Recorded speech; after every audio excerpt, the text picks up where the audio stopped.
you guys were fantabulous in this film. Really, really, really enjoyed you so very much. It was such an intense performance, and there was a possibility to straddle a line that couldn't be crossed, but you guys never straddled it, and you crossed it spectacularly. So good on you for good on both of you for that. I want to talk a little bit about the struggle of being conflicted about one's sexuality and doing what one is expected. Patrick doesn't seem to have that problem, but the person that he's in love with does. So if you could just speak to that a little bit, David, and then we'll go on to Emma to piggyback on it, I'd appreciate it.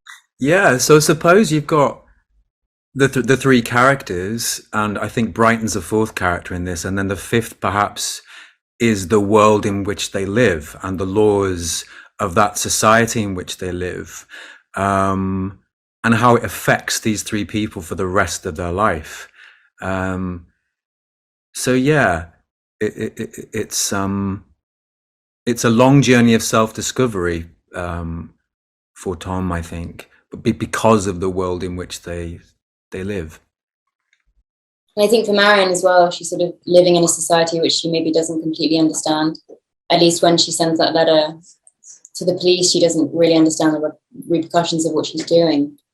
You know, she falls in love with someone and all of the power and innocence that that holds, and then is badly hurt and acts out of the rawness of that feeling. And yet she doesn't understand the forces at play, which are dictating. But does she really? Because she's in love, and she wants this person for herself.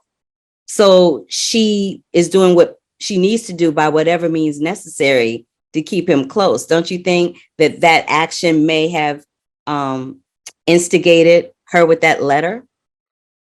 Yeah, maybe on some level, I think. But I don't think she ever intended for him to go to prison. I think that she didn't. No. I don't think she knew how it would play out, which is the heartbreaking bit. And I think you see in Gina's performance the way that haunts her for the rest of her life and brings her no happiness, really. You know, she has Tom, but she doesn't have him in the way that she wanted. It doesn't really make a difference. Yeah, absolutely. And listen, I'm not trying to talk about the way you, what your intention was in playing the character. You know, I'm an actress, so I understand how all of that works. So it was not my intent to insult you on that front. I just want to say that. But I do understand why you did what you did, characterization wise, and I was there for all of it. I'm just saying. I was there for all of it.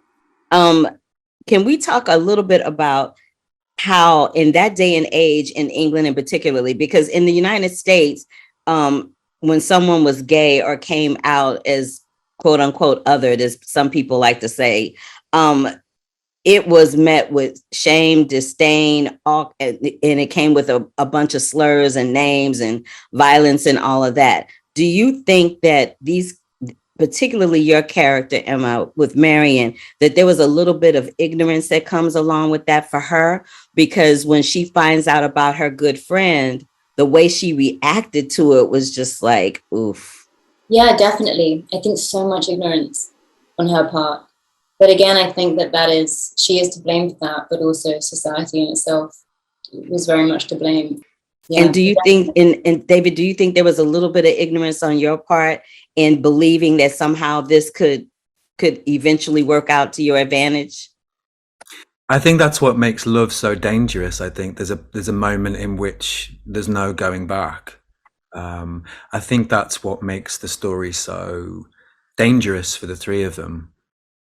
Cool. Well, thank y'all for your time today. I appreciate you.